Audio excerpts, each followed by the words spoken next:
Dear student, Assalamu alaikum. How are you? I am fine by the grace of Almighty Allah.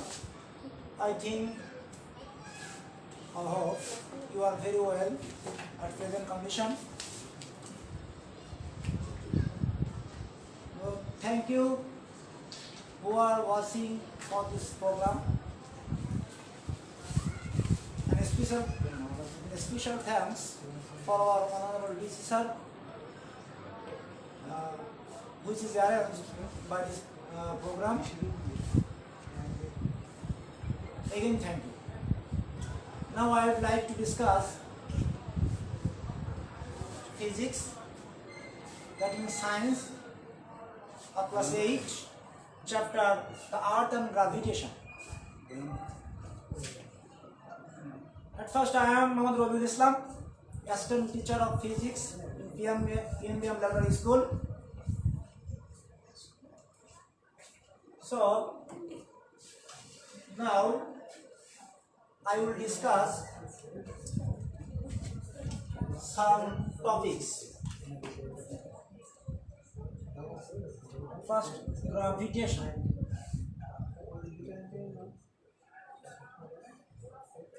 Law of gravitation.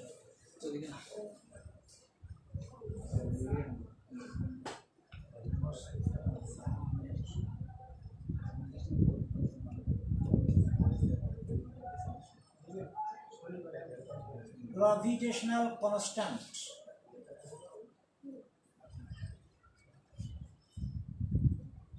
Gravity.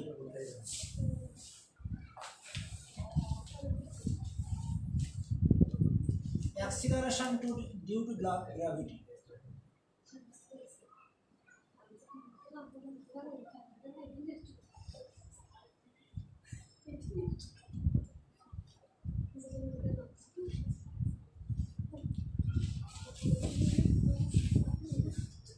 Variation of acceleration due to gravity.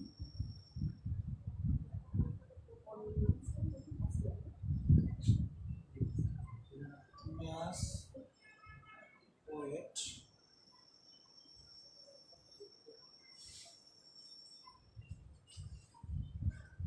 weightlessness.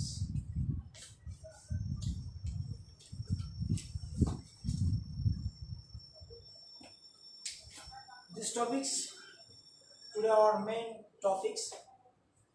At first, I would like to discuss gravitation, Mahakorsha. We are familiar gravitation, that is Mahakorsha. Mahakorsha, gravitation.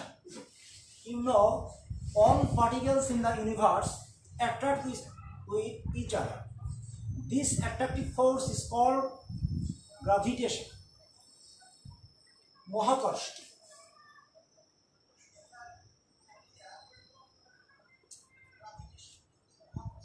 এই মহাবিশ্বের তোমরা জানো এই মহাবিশ্বের প্রতিটি বস্তুকণা একে অপরকে নিজের কেন্দ্রের দিকে আকর্ষণ করে আর এই আকর্ষণ বলের মানটা হচ্ছে মহাকর্ষ। আমরা যদি তার প্রমাণটা কি দেখো, আমরা যদি এই মার্কারটা যদি উপরের দিকে ছুঁড়ে মারি তাহলে কিছুক্ষণ পর বা সাথে সাথে সে মার্কারটা আবার গ্রাউন্ডে চলে আসে। এর কারণ কি? একটা আকর্ষণ বল কাজ করে।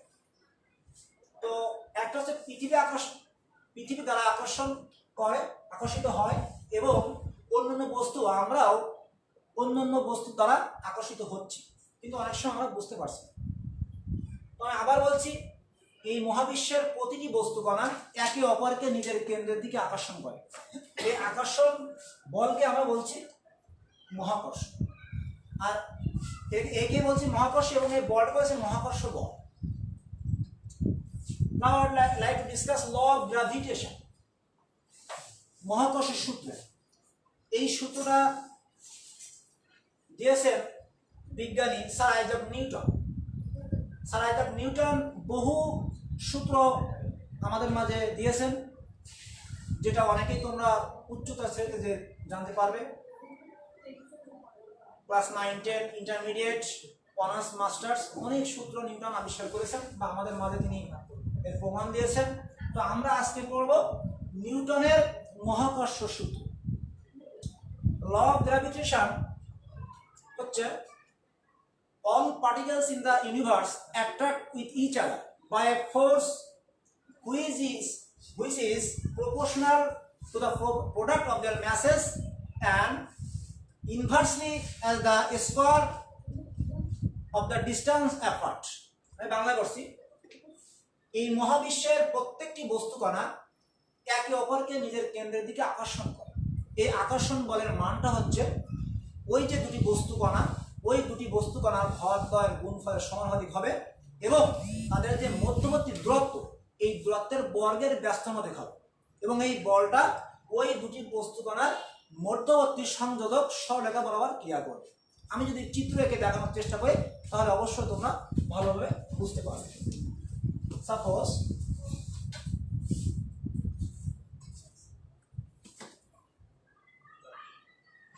this is a object and another object.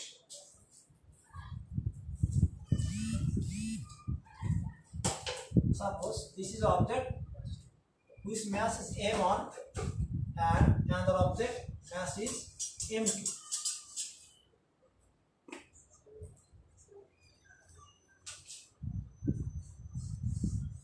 যদি আমরা এদের মধ্যবর্তী দূরত্ব d ধরি এবং এরা যে বল যে আকর্ষণ করছে তার মান যদি f হয়, তাহলে according to the law of gravitation of নিউটনের সূত্র অনুযায়ী এই দুটি বস্তুকণার ক্ষেত্রে আমরা সূত্রটা পাবো F proportional to m1 m2। বস্তু দ্বয়ের যে ভর আছে m1 এবং m2 এই দুটি ভরের গুণফলের সমানুপাতিক, প্রপোর্শনাল টু। আরেকটা আছে যে তাদের ভিতরে যে মধ্যবর্তী দূরত্ব d, এই d হবে এই বলয়ের ইনভার্সলি স্কয়ার, অর্থাৎ f proportional inversely proportional to 1/d square. তার মানে হচ্ছে তাদের মধ্যবর্তী দূরত্বের বর্গের ব্যস্তানুপাতিক অনুযায়ী এই বলটা চলবে। এখন এই দুটি সমীকরণ থেকে আমরা যদি একটি সমীকরণ মিলাই তাহলে আমরা পাবো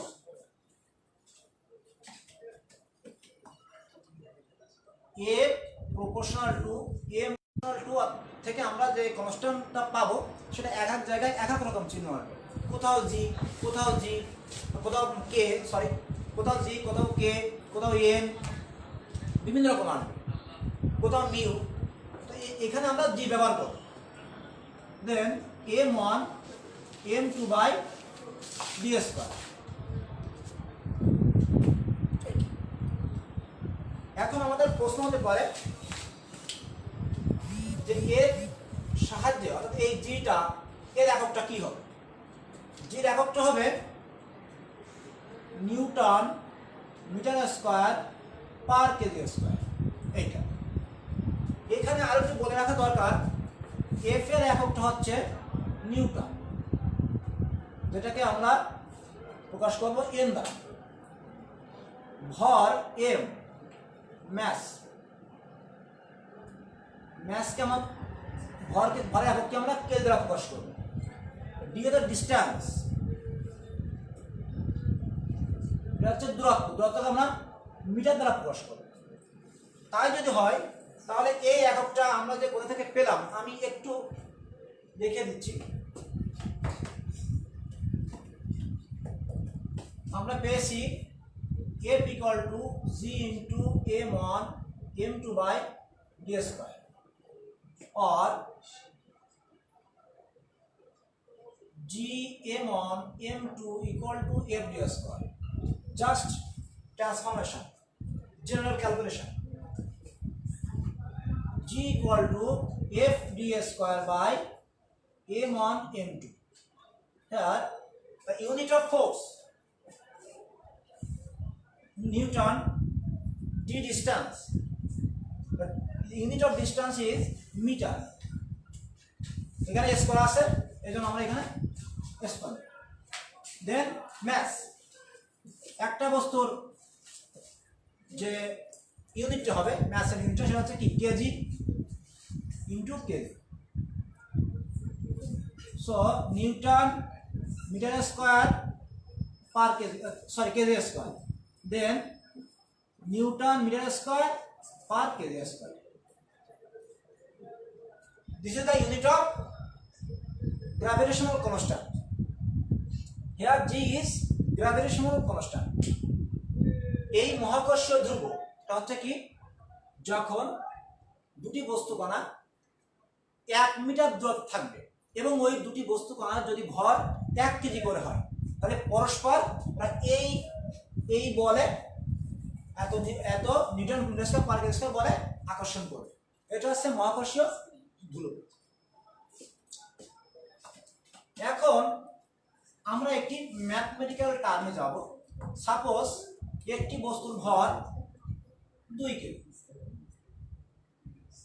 এ একটি বস্তু 2 কেজি এবং বি একটি বস্তু যার ভর 3 কেজি। এদের মধ্যবর্তী দূরত্ব 100 centimetre. F equal two what? তো আমরা তখন কি করব, আমরা লিখব here m1 equal to 2 KG, m2 equal to 3 KG, d equal to 100 centimetre. আমরা একটা জিনিস মনে রাখবা, যখনই ম্যাথমেটিক্যাল টার্ম সলিউশনে যাবা তখন অবশ্যই এসআই ইউনিট ব্যবহার করতে হবে। এসআই ইউনিট হচ্ছে international system of unit, HI unit. যেহেতু এসআই ইউনিটটা যেটা সব পৃথিবীতে সব দেশেই পরিচালিত, সেটাকে আমরা বলছি এইচআই ইউনিট। তো 100 সেন্টিমিটারের যদি আমরা এসআই ইউনিট আনতে চাই, তাহলে আমরা জানি ডিস্টেন্স অর্থাৎ দূরত্বের একক হচ্ছে মিটার, সেক্ষেত্রে আমাদের আছে সেন্টিমিটার, আমরা মিটার নিয়ে দিতে হবে। মানে তাহলে 100 বাই 100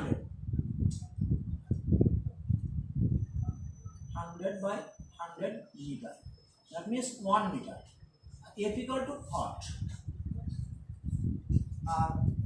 যেহেতু আমাদের এই যে সমীকরণ F equal to G into m1 m2 by d square, এখানে G কনস্ট্যান্ট, অর্থাৎ এর মান অলওয়েজ কনস্ট্যান্ট থাকবে, একই রকম থাকবে। সে মানটা হচ্ছে আমাদের অবশ্যই মনে রাখতে হবে, এটা মেমোরাইজ করতে হবে।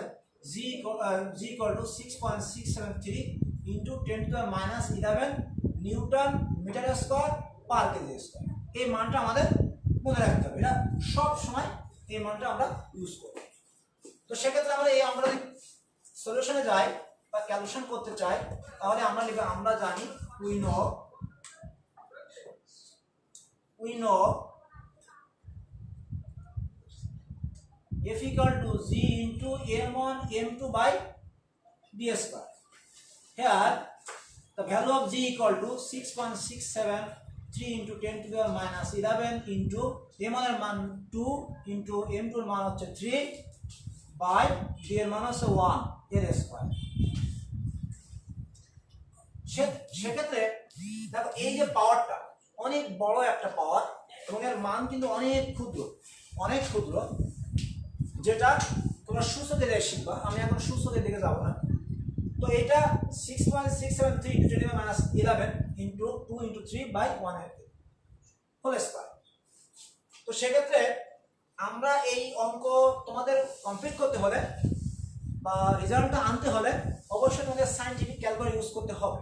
সেক্ষেত্রে অনেক সময় পরীক্ষা আমরা দেখেছি যে সায়েন্টিফিক ক্যালকুলেটর ইউজ করতে দেবে না। যদি দেয় তাহলে ভালো, যদি না দেয় তাহলে আমরা এটাকে নিয়ম হচ্ছে এই পাওয়ারটা আমরা এখানে রেখে দেব, আর এখানে 6.673 ইন্টু 3 গুণ 6, আর এই পাওয়ারটা আমরা এখানে রেখে দেব, আর 1 দিয়ে ভাগ করতে 1 হয়। তো সেক্ষেত্রে আমরা যদি আমরা এইটা যদি গুণ করি জেনারেলি, সেক্ষেত্রে আমরা পাবো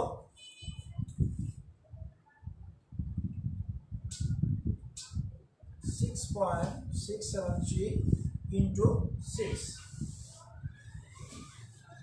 40.0304 into 10 to the minus 11 আমরা জানি unit of force is Newton, এর এককটা হচ্ছে নিউটন। এটা আমাদের অ্যান্সার। এখন অঙ্ক তো এত সহজ আসে না সাধারণত, এটা হলো প্রাথমিক অবস্থা। তো আমরা যদি এইবার যদি আমরা এখানে দেওয়া থাকে এফ এর মান হচ্ছে 5 নিউটন আর দূরত্ব ইকুয়াল টু হট, অর্থাৎ ডিস্টেন্স ইকুয়াল টু হট, সেক্ষেত্রে আমরা কি করব? সেক্ষেত্রে আমরা করব, আমরা জানি we know F equal to G into m1 m2 by d square. আমাদের মান বের করতে হবে ডি এর মান বের করতে হবে ডি এর মান। সেক্ষেত্রে আমরা or f d square equal to gm1 m2 or d square equal to gm on m2 by f। আমাদের g এর মান 6.673 into 10 to the minus 11 into m এর মান 2 কেজি, m2 এর মান হচ্ছে 3 কেজি। এখানে একক দেওয়ার দরকার নেই, আমরা এই ক্যালকুলেশন অঙ্কের ভিতরে আমরা একক দিব না, কারণ একক দিলে ভুল হওয়ার সম্ভাবনা থাকে। যদি তোমরা কেউ ভালো পারো বা দিতে চাও তো দিতে পারো, কিন্তু সেক্ষেত্রে আমরা এখানে এককটা ব্যবহার করবো না, কারণ এককটা এখন বড় একক এবং এককটা দিতে গেলে অনেক সময় ভুল হতে পারে। তো আমরা কেন রিস্ক নিই, আমরা কেন ঝামেলায় যাবো? আমরা ঝামেলা না যেয়ে আমরা শুধু মানটা বসা, আমরা লাস্টে একক দেবো, কারণ এককটা হলো ইম্পর্টেন্ট, কিন্তু সেটা শেষের জন্য। এটা মাঝখানে তুমি দিতেও পারো নাও পারো, তো না দেওয়ার চেষ্টা করবে, কারণ ভুল হওয়ার সম্ভাবনা থাকে এই ক্ষেত্রে আমাদের অতীত অভিজ্ঞতা অনুযায়ী। তো সেক্ষেত্রে আমরা, আর এফ এর মানটা হচ্ছে 5 নিউটন,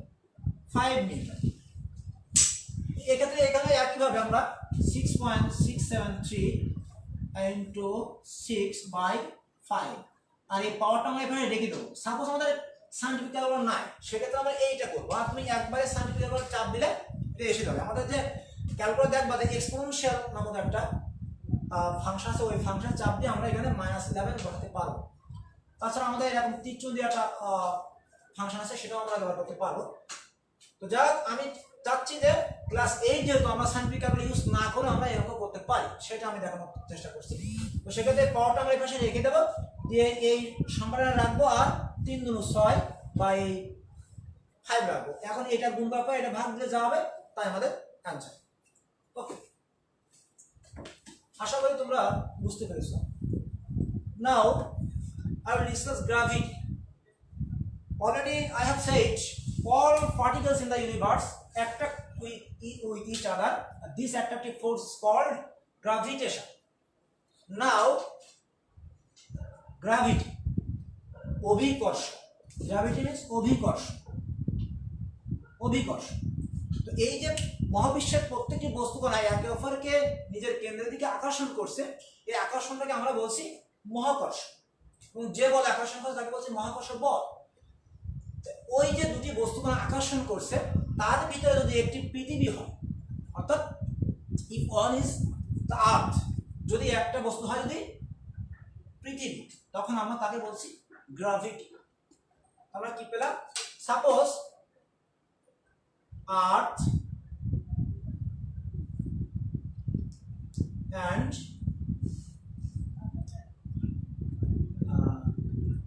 সান, তাহলে পৃথিবী এবং সূর্য এদের মধ্যকার আকর্ষণ বলটা হচ্ছে গ্র্যাভিটি। কিন্তু চাঁদ এবং সূর্য এদের ভিতরে যে আকর্ষণ বলটা সেটা কিন্তু মহাকর্ষ। আমাদের একটা বিষয় মনে রাখতে হবে, যে দুটি অবজেক্ট থাকবে, যে দুটি বস্তু থাকবে, সেই বস্তুর ভিতরে যদি আর্থ অর্থাৎ পৃথিবী নামক শব্দটা যদি ওর সাথে এক থাকে, তাহলে বুঝতে হবে যে সেটা অভিকর্ষ বল।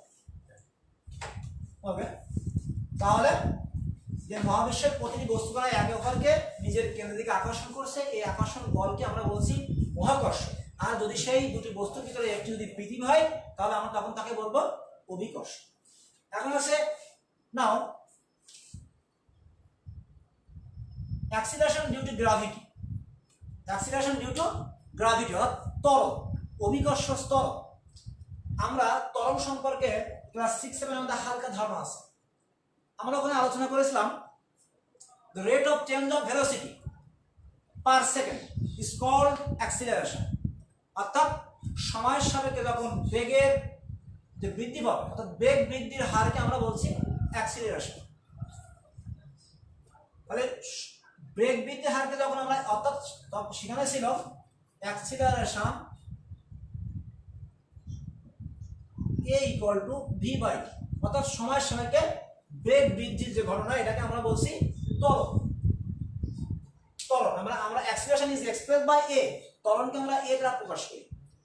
তা এইখানে যেহেতু অ্যাক্সিলারেশন ডিউ টু গ্র্যাভিটি, তাহলে আমরা গ্রাউন্ড ফ্লোরে যেটা হচ্ছে আমাদের কোনো বস্তুর যে বেগ বৃদ্ধি পাচ্ছে প্রতি সেকেন্ডে 1 2 3 4 5 6 এটা সেকেন্ড, এই যে বেগ বৃদ্ধি পাচ্ছে কোনো বস্তু, তো এইটাকে আমরা বলছি ত্বরণ, অ্যাক্সিলারেশন।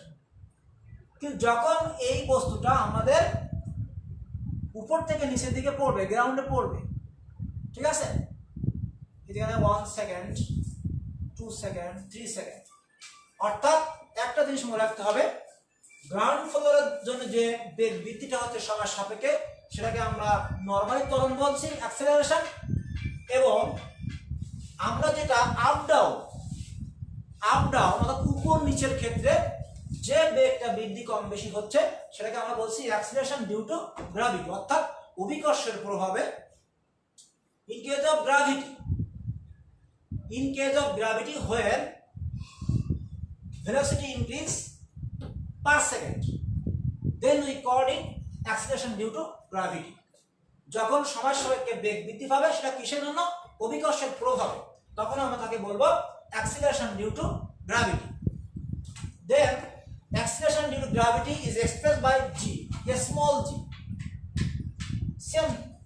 Same thing, একই জিনিস, অর্থাৎ নরমাল অবস্থায় আমরা এ দ্বারা প্রকাশ করছি, যখন গ্রাউন্ড ফ্লোরে কাজ করবে বেগ বৃদ্ধির হার হবে তখন, আর যখন আপ ডাউন কাজ করবে তখন আমরা তাকে ওই অ্যাক্সিলারেশন হবে, সেটাও অ্যাক্সিলারেশন, সেটাকে আমরা লিখবো জি দ্বারা প্রকাশ করব। জির এককটা হচ্ছে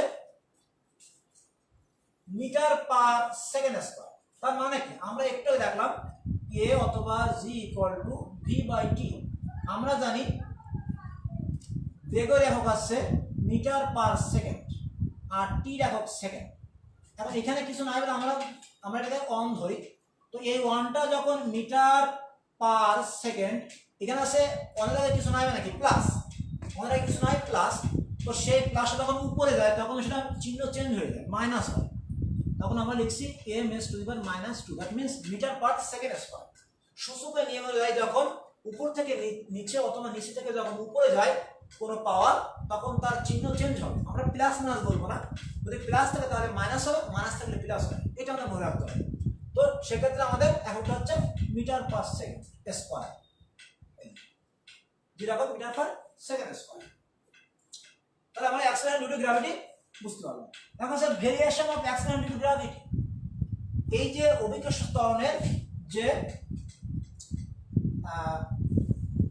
পার্থক্য, তার আগে একটা আমাদের বলে নেওয়া দরকার যে অভিকর্ষের জন্য যে অ্যাক্সিলারেশন ডিউ টু গ্র্যাভিটি হচ্ছে, সেক্ষেত্রে আমাদের একটা প্রমাণ আছে। প্রমাণটা হচ্ছে যে জি এর মানটা, অর্থাৎ অ্যাক্সিলারেশন ডিউ টু গ্র্যাভিটি এর যে মানটা, এখানে ইংলিশটা হচ্ছে, আমি সবার উদ্দেশ্য বলছি যে g is independent of the mass of the object but is not independent of its position. অর্থাৎ জি এর মানটা বস্তু নিরপেক্ষ হলেও স্থান নিরপেক্ষ নয়। আমি সেটা একটু প্রমাণ করতে চাচ্ছি। আমরা জানি যে দুটি বস্তু যখন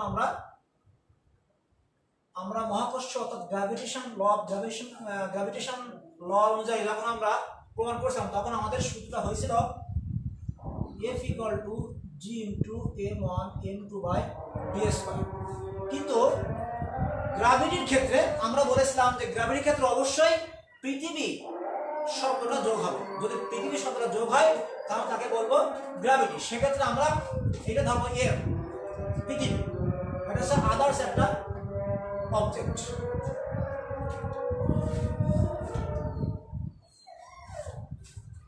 mass of earth, of the earth, mass of others object। সেক্ষেত্রে আমাদের সমীকরণটা হবে F equal to G into A অনুযায়ী পৃথিবীর ভর এবং অন্য একটা বস্তুর ভর M বাই AD স্কয়ার। কিন্তু পৃথিবীর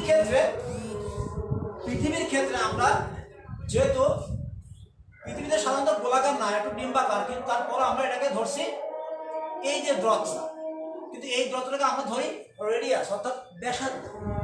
পৃথিবীর যে কেন্দ্র থেকে যে পৃষ্ঠপথের দূরত্ব সারফেস মধ্যে এটাকে আমরা বলছি রেডিয়াস। সেক্ষেত্রে এই সেটাও একটা ডিস্টেন্স, তো সেক্ষেত্রে আমরা এই ডি এর পরিবর্তে আমরা এখানে লিখবো আর স্কয়ার, কারণ R the radius of the earth, R হচ্ছে পৃথিবীর ব্যাসার্ধ। সেক্ষেত্রে আমরা এটা পেলাম। আবার এগেন আমরা অ্যাক্সিলারেশন টু গ্র্যাভিটির ক্ষেত্রে যে ফোর্সটা কাজ করে, সেক্ষেত্রে আমরা লিখতে পারি F equal to mg, F equal to mg।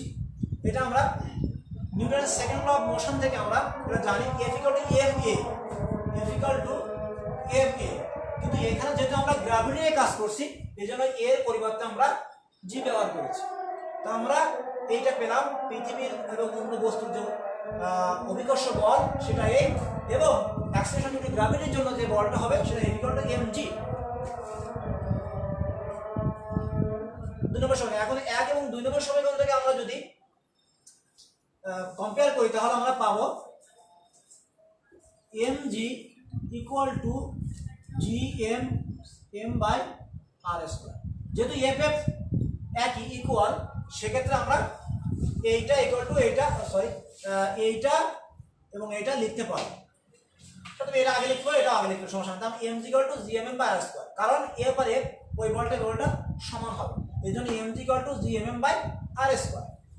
এক্ষেত্রে আমরা mm আউট করে দিলাম, যদি কি হবে আমরা পাবো g equal two gm/r square, g equal two gm/r square. এই বলটা আমরা পাবো। এখানে দেখতে পাচ্ছি যে এই সমীকরণের রাইট সাইডে আমাদের যে বস্তুর ভর ছিল m, এটা অ্যাবসেন্ট। তো আমরা জানি যে পৃথিবীর ভর, the mass of the earth is constant, m এর মানটা কনস্ট্যান্ট, ধ্রুবক থাকে, এবং গ্র্যাভিটেশনাল কনস্ট্যান্ট তার মানটাও কিন্তু ধ্রুবক, 6.673 × 10⁻11 newton metre square per kg square. এবং যে রেডিয়াসটা, পৃথিবীতে রেডিয়াসটা, সেটাও কিন্তু ধ্রুব, এটাও কিন্তু ধ্রুব, একটু চেঞ্জ হয়, রেডিয়াস চেঞ্জ হয় না। সেক্ষেত্রে আমরা g equal two gm/r square. তাহলে সরি, একটু ভুল হয়েছে, কারণ যখন পৃথিবী যেহেতু ওভাল শেপ, সেক্ষেত্রে যখন আমরা একটু পরে আসবো, পোল থেকে যখন আমরা ইকুয়েটরের দিকে যাব, সেক্ষেত্রে আমাদের দূরত্ব কিন্তু চেঞ্জ হবে। একটু ভুল হয়েছিল আমার, যে দূরত্বটা আমার, যেহেতু পৃথিবীটা পরিপূর্ণ সার্কুলার না, কমপ্লিটলি সার্কুলার না, সেক্ষেত্রে আর এর মানটা চেঞ্জ হবে স্থান ভেদে। আমি একটু পরে আসছি সেখানে। তো আমরা দেখতে পাচ্ছি যে এই সমীকরণের রাইট সাইডে m নাই, অর্থাৎ বস্তুর ভর নাই। তো সেই ক্ষেত্রে আমরা এই সমীকরণটা লেখার পরে আমরা বলতে পারি g is independent of the mass of the object but is not independent of its position, অর্থাৎ অভিকর্ষ ত্বরণের মানটা বস্তু নিরপেক্ষ হলেও স্থান নিরপেক্ষ নয়, অর্থাৎ স্থান ভেদে এই অভিকর্ষ কর্ষদের ত্বরণ অর্থাৎ অ্যাক্সিলারেশন ডিউ টু গ্র্যাভিটির মানটা চেঞ্জ হবে। আশা করি বুঝতে, এই অনুযায়ী আমাদের অঙ্ক আসবে, সেটা আমি দেখাচ্ছি পরে।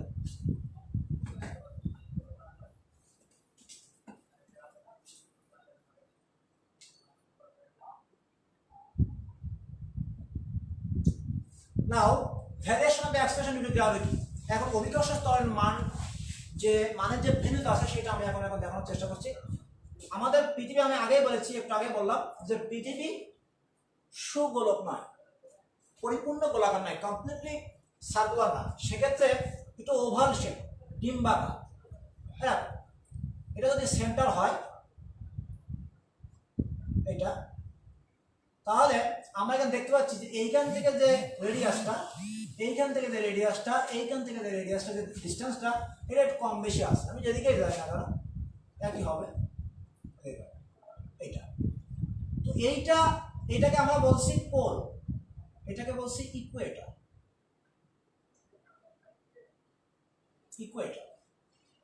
অর্থাৎ মেরু থেকে যখন আমরা বিষুবীয় অঞ্চলের দিকে যাচ্ছি, তখন আমরা দেখতে পাচ্ছি যে এই যে রেডিয়াসটা ছিল আর, আর এইটা ছিল, এবং এই যে আর ছিল, এর থেকে এখানে ডিস্টেন্সটা বেশি, তার থেকে ডিস্টেন্সটা এখানে বেশি, ইকুয়েটর।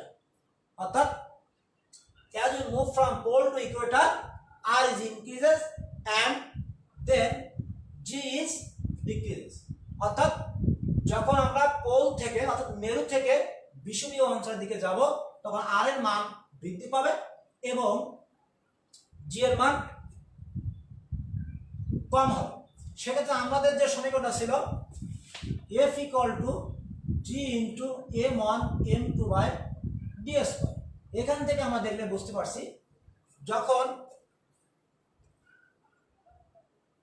যেহেতু পৃথিবীর ক্ষেত্রে প্রমাণ করেছি, সেক্ষেত্রে আমরা এটা নিলে হচ্ছে f equal to gm by r square। আমরা এটা যেহেতু রেডিয়াস, যেহেতু পৃথিবী রেডিয়াস, সেক্ষেত্রে এখানে দেখো যে যখন দূরত্ব বৃদ্ধি পাচ্ছে তখন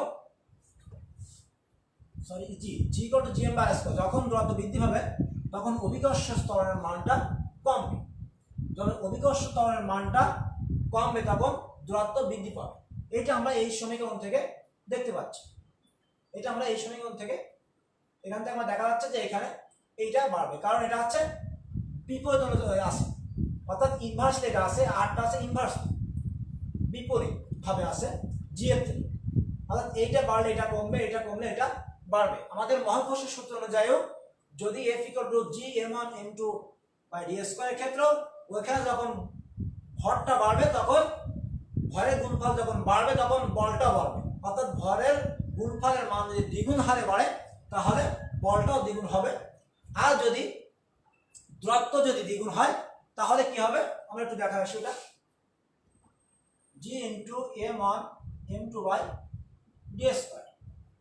তো সেক্ষেত্রে আমরা f যেহেতু প্রপোর্শনাল টু m1 m2, সেক্ষেত্রে এইটা যদি বাড়ে তাহলে এর সাথে প্রপোর্শনাল টু হিসাবে অর্থাৎ সমানুপাতিক হিসাবে এইটা বাড়লে এটা বাড়বে, এটা বাড়লে এটা বাড়বে, এটা কমলে এটা কমবে।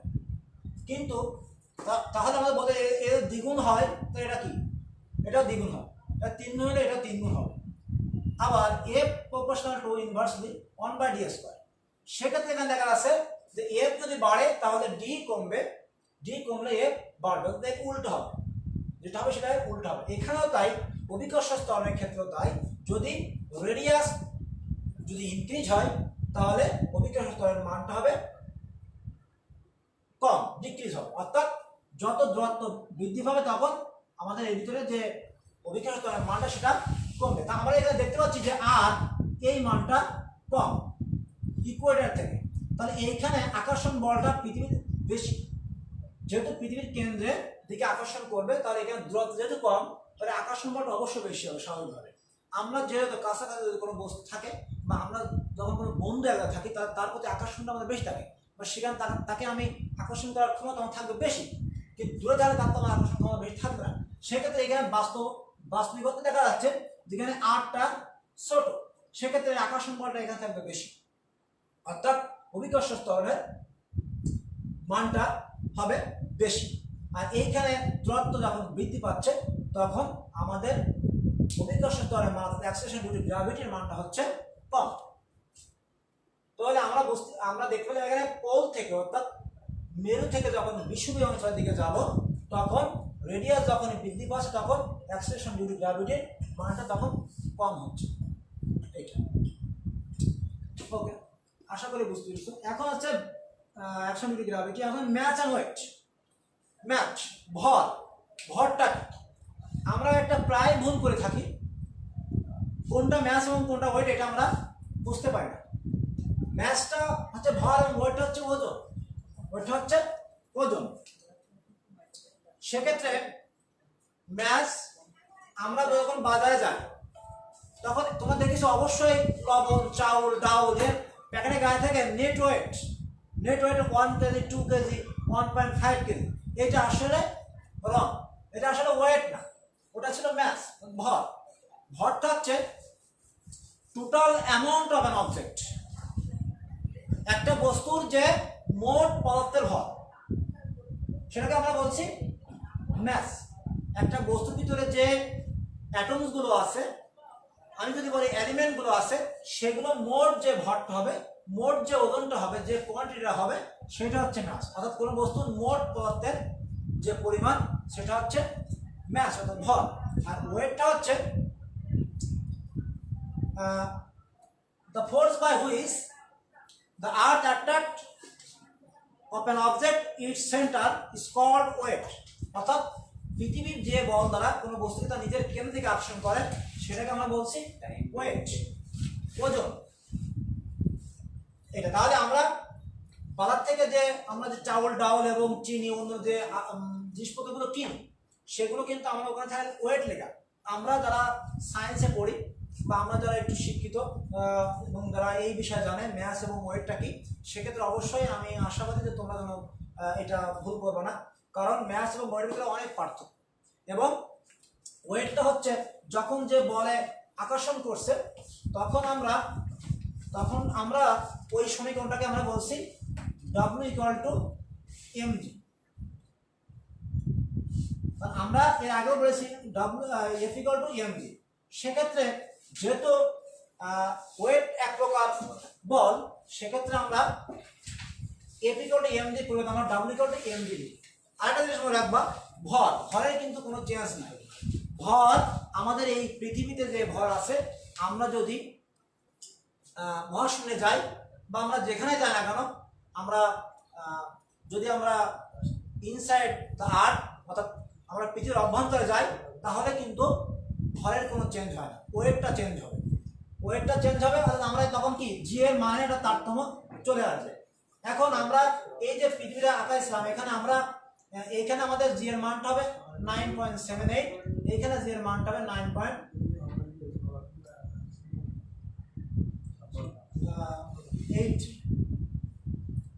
এরকম একটা মানের ভ্যারিয়েশন হবে। এটা এখানে 9.79, এটা পোল থেকে পোলে বেশি হবে এবং পোলে বেশি হবে 9.89, এটা হলো 9.7। The equator, the value is minimum, it is 9.78. হ্যাঁ 9.78 ঠিক আছে, 9.78 এর 9.8 এটা। তো আমরা তখন যেখানে যে ওয়েট সে অনুযায়ী আমরা এই যে মানটা বসাবো। অর্থাৎ আমরা যখন ওয়েট নির্ণয় করবো তখন অবশ্যই তার অ্যাক্সিলারেশন টু গ্র্যাভিটির সাথে আমরা ম্যাচটা গুণ করব। এখন স্বাভাবিক অবস্থা যদি আমরা পোল বা ইকুয়েটার বা ইকুইনক্সিয়াল বা অন্য জায়গায় যদি না যাই, তাহলে স্বাভাবিক অবস্থা আমরা জি এর স্ট্যান্ডার্ড মান হচ্ছে G=9.8 মিটার/সেকেন্ড স্কয়ার। এইটা আমরা এই মানটা ইউজ করবো। আরেকটা জিনিস বলে রাখছি যে আমাদের পৃথিবীর যে আমাদের যে ওয়েট থাকে বা অ্যাক্সিলারেশন টু গ্র্যাভিটি থাকে, অর্থাৎ অভিকর্ষ ত্বরণের মান, চাঁদে যদি আমরা যাই তাহলে হবে সেটা, অর্থাৎ আমরা যদি আমাদের পৃথিবীতে আছে W=mg, কিন্তু চাঁদের ক্ষেত্রে হবে W=1/6mg, অর্থাৎ 6/1। আমরা যদি চাঁদে যাই তাহলে ওজনটা হবে 1/6mg। এই মানটা বসিয়ে আমরা চাঁদের ক্ষেত্রে বা অন্য জায়গায় বা আমরা যদি বলি যে পোলে কত হবে, ইকুয়েটারে কত হবে, তখন আমরা জি এর মানটা আমরা ওই যে 9.78, 9.79 এবং 9.83 এই মান দিয়ে আমরা অঙ্কগুলো করব। এরপরে একটা আছে ওয়েটলেসনেস। তো ওজনহীনতা, যেহেতু আজকের সময় হয়ে যাচ্ছে, তো ওয়েটলেসনেস ওজনহীনতা অনেক সুন্দর একটা ঘটনা। আমি 1 মিনিট চেষ্টা করছি। আমরা যখন লিফটে আমাদের স্বাভাবিক অবস্থা আমাদের বল থাকে, খেয়াল করো F=m, এটা আমরা জানি না, আগেই বলেছি F=m, কিন্তু খেয়াল করো F=m। এখন আমরা যখন লিফটে দাঁড়াই তখন লিফট যদি আমাদের তো উপরে নিয়ে যায়, উপরে নিয়ে গেলে সেটা আমাদের উপর একটা বল ও এক্সট্রা প্রয়োগ করে, অ্যাডিশনাল বল প্রয়োগ করে। তো সেটা আমাদের বলের বিরুদ্ধে যায়, কিন্তু আমরা মাইনাস ব্যবহার করি, -m, F=-m। আমাদের স্বাভাবিক অবস্থা এটা আমাদের আছে, এটা আমরা লিফটের উপরে আসি, কিন্তু যখন লিফটটা আমাদের বলের বিরুদ্ধে যায় তখন আমরাকে এই -mg কেন দিলাম, যেহেতু উপর নিচে যাচ্ছে এই জন্য আমরা অ্যাক্সিলারেশন ডিউ টু গ্র্যাভিটি ব্যবহার করব। তো সেক্ষেত্রে আমরা পাই F=-mg or F=ma+mg। এখান থেকে আমরা m কমন নিলাম, তাহলে a প্লাস g, এই সমীকরণটা পেয়েছি আমরা F=m × a+g।